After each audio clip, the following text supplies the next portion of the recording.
Welcome to my little author vlog where I talk about writing, books that I'm writing, and other things, other thoughts that I have that are author and writing related. Today I thought it'd be really fun to look back on an old blog post that I did entitled Writing Rule Number 3. Where's rule 1 and 2? I don't know. Those didn't pop up on my doohickey for, hey, look at this, you did this last year. Because this one is actually from the same date, July 6th. So I just thought it would be fun to revisit and just see how cringy I was back in 2017. Mind you, 2017, I had published one or two books, and this is like the very first book series that I did. The books that I had self-published myself. Devil's Blood came out in 2016. Devil's Blood 2, I think, came out in 2017. I don't remember. There was another book I did in 2017, some pirate book that I did. Also not very good. Please don't look into them. They uphold the negative examples of self-publishing, okay? They're not well done. They're very immature writing. But anyway, that's not what we're talking about today. We are going to look over this blog post. Whoop. There we go. Writing rule number 3. It's apparently read. That's right, you want to write. I can't see it, it's too tiny. I want to read off this screen. It's too small on OBS. Read, that's right. You want to write well and sell books? Read. I still stand by that statement. That is still a statement that I will say 100% yes. You want to, write well, then you need to consume good writing, or writing that you think is good. Preface it that way. Read in your genre to know what's being done, what's been done, and what hasn't been done in a while. You avoid tropes and stereotypes this way. While searching for agents to query, I found one agent's profile that specifically said, no spunky, red-headed protagonists. I take that to mean a startling number of queries advertised one. I remember that. I vaguely remember that specific, because that was such like a pointed, don't send me these. And I want to say that was kind of around the time that City of Bones was pretty big. And that main character was a spunky redhead, so that's probably what happened. Continuing.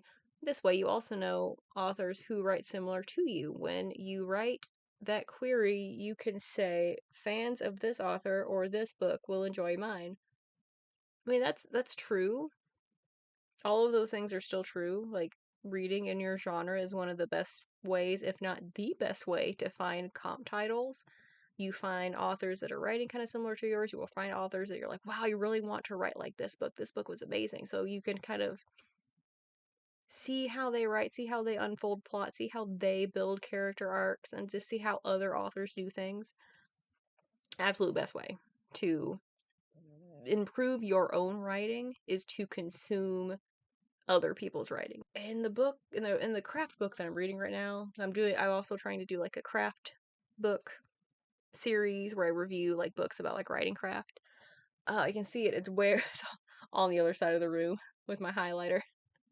But there was a section that I actually highlighted that's very similar to this about how you need to consume good writing if you want to produce good writing. But we're here to make fun of my cringy 2017 post, not talk about that. Okay, hold on. Don't just read in your genre, read in all genres. Read nonfiction. Take a break and browse through a reference book. Read new books. Read classics. Read short stories and poetry. Read essays. Read not just to know trends and what's getting published, but also to see how other writers structure sentences, handle grammar and punctuation, and add detail. Writing, if 45% creativity and 55% knowing how English works. I don't agree with that ratio anymore. I feel like there is a lot of creativity. There is a lot of like knowing sentence structure and like the structure of how to like write well, like how to use not formatting. What do I want? Foreshadowing, like how to use foreshadowing appropriately, how to show and not tell, and when you need to add detail and when you don't need detail.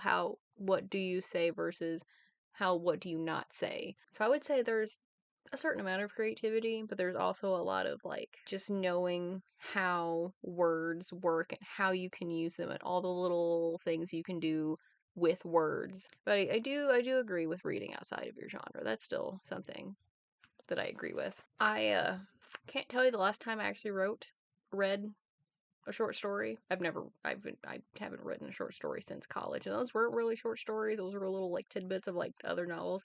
I can't write short stories. I've tried. It's just not in my wheelhouse. Also, can't tell you the last time I read a poem. No, I take that back.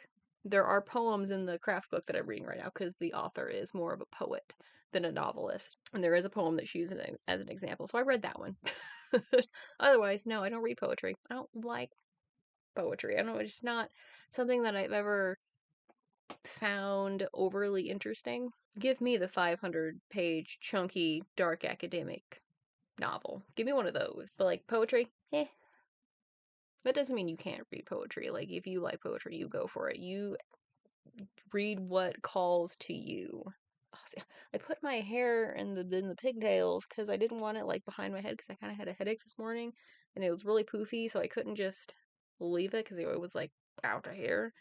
But now I can feel the hair touching my neck and I don't like it. Hair, man. But like I write fantasy, right? Fantasy is like my number one thing that I write. I've been dabbling in horror, but mainly fantasy, and there's going to be fantastical elements in anything that I write. So I read a lot of fantasy. The majority of the books that I read are fantasy, but I also really enjoy like contemporary, like murder mysteries. I like contemporary romance if it has like a trope that I really enjoy. Like the book of the month that just came in. It's the meteorologist romance, but they're enemies. And it just sounded really exciting. It sounded really cute because like I really like the weather and like meteorology. I'm interested in that. So like I'm imagining an enemies to lover meteorologist romance is they are at like opposing like TV studios and like they're enemies or something. I don't know. I'll read it here eventually. My TBR is just ever growing, which is another reason why I'm trying to read more because I have run out of bookshelf space. So I'm accumulating books faster than I'm reading books, at least physical books. I am reading Kindle books like there's no tomorrow here. But anyway, back to the blog post I'm supposed to be making fun of. How are you going to really. This is a terrible color of font because it's not. How are you going to really know what's going on inside a book unless you open a book? Sometimes, when beta reading, it's like the author has never cracked open a book before. The dialogue is wonky and not formatted correctly. The paragraphs are page long. I mean, how else are you going to learn? How else do you expect to learn how to write fiction other than to read fiction? I feel like that's a little whiny. Just there's a little bit too much whining in there. Because I can remember like when I was tiptoeing into like beta reading and like doing beta swaps with people, I read some terrible things. And I don't mean like terrible, like trigger warning terrible, but like just books that weren't well written at all. I really wanted to like, that made me question, like, do you know what a book is supposed to look like on the inside? Have you ever read a book? And I'm sure they were thinking that about Devil's Blood when they were reading it too, because I'm sure it was just as awful. But this was written when B.B. Morgan was, going through the baby author syndrome, in which I had published however many books, and I thought I knew everything.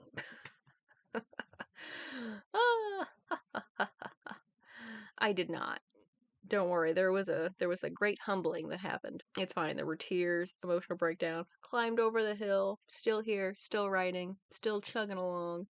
Moving on. Oh, thank goodness it's not very long. Sure, you can read about writing for magazines and blogs, but there's a difference between reading about how to structure plot and reading a fantastically structured plot. That is actually true. That still holds today. You can read about how to make a great character or you can discover great characters. That's actually a very good thought. One that I will still uphold. Like you can read all the craft books you want. Like I love a good craft book. I have a collection of them now.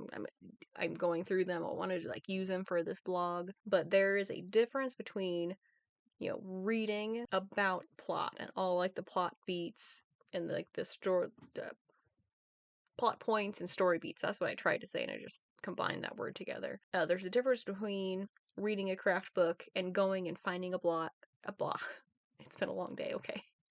Finding a book that is so meticulously crafted that you are speechless, or discovering like a plot twist that you did not see coming and you're just what. The best way to find those books is to go out and read. Like, yeah, not every book you read is going to be a 5-star, mind-blowing, well-written book, okay? Some of them are just going to be for funsies, and that's fine. Not every book is a 5-star book or can be. Not every book is going to be a 5-star book for me. Not every book is going to be a 5-star book for you. Entirely different tastes, different expectations, and it's fine. Likewise, you can find books that you don't like. What about that book did you not like? How, in your own writing, can you avoid doing what that author did? Or if you find a book that you adore, what about it did you like? I can read, I swear. It's just this, I am far enough away and the font is small enough that like my Coke bottle glasses just can't quite make it out. I'd have to get like up here in order to read it well. And then you can't see me. Not that you need to see my beautiful face. How can you mimic without copying? I mean, I could have said that better. But basically, when you read, you are absorbing that book, like the plot structure, the characters, you are absorbing it all. And it all goes into this well where we draw from when we write. So if you continuously read books that you don't like, what are you doing? Versus if you're continuously reading books that are fit in your genre, they have the same tropes that you really like, the same tropes that you want to use, so you can go and you can see things that you really like, or like if there's like a plot twist you didn't see coming, you can go back and be like, how did you do this? How did I not see it coming? And you can kind of use that same tactic yourself. Not exactly, because then everyone's gonna see it coming. And there's also something in the book, the craft book I'm reading about now, about how we're all kind of pulling from the same well, and it talks about, I'm pretty sure I highlighted this, because there's a couple things that I've highlighted that I really like, about the difference between, like, absorbing inspiration and mimicking, copying. But anyway, I'll save that for that video, whenever I do that, someday. I know there's advice out there that's don't worry about what everyone else has done, do what you want, which is fine advice, but reading is still important in writing. It's another gear in the clock tower analogy of writing great fiction. You are broadening your understanding and experience, and the broader you get, the more your fiction shows it. I mean, that's true. The more experience you have, not necessarily in like your reading repertoire, but just in life in general, the more experience you can draw from, I guess.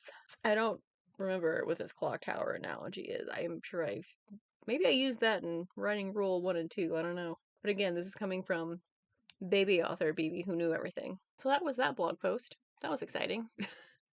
It's not as cringy as I worried it would be. Oh, I found some of the things that I wrote back then, like unpublished, thank goodness, like blog posts and stuff. Oh, it's so cringy. Because it's so very much me trying to be like a serious professional author with my 2 self-published books, trying to like tell everybody else how to do things and like what agents want and what editors are looking for, and I don't have the slightest clue. I am regurgitating all this information that I found online. So that was writing rule number 3, revisiting a blog post from July 6th of 2017. It's weird looking back to seeing like what the things that I thought back then, and like I knew, like in this blog post I knew reading was important, and I have like I still think that reading is very important, but I have a deeper understanding of why it's important, and I have experience to back it up now. And I'm finding that to be true with a lot of the writing advice that I attempted to give during my baby author period. Most of which, still stands. but I just have a deeper understanding of what it means and why other people were saying it so much. Like, I understood the concept of like showing instead of telling, but I just have a better concept of what that actually looks like on the page. Like, I have a better, I can wrap my mind around it a lot easier. Like, I can look at a scene that I wrote and be like, this isn't working. There's a lot of telling. Or I can look at a scene that I wrote and be like, wow, that's a really good scene. That too. Gotta, even out the negatives with the positives. So that was revisiting an old blog post. If you want more of me making fun of my old blog post, stick around. It's fine. Subscribe, hang out once a week. I try to do once a week. Sometimes I do once every 4 weeks. Life happens. I'm an adult with a job. 2 jobs, actually, but it's summer, so one of them doesn't start until the fall. But thank you for joining me on this little author, writer, whatever this is. I don't know. This is very impromptu. I didn't have a script ready for this one. I didn't have my notes, which is fine. It's fine. Thank you for joining me. I hope you have a great rest of your night.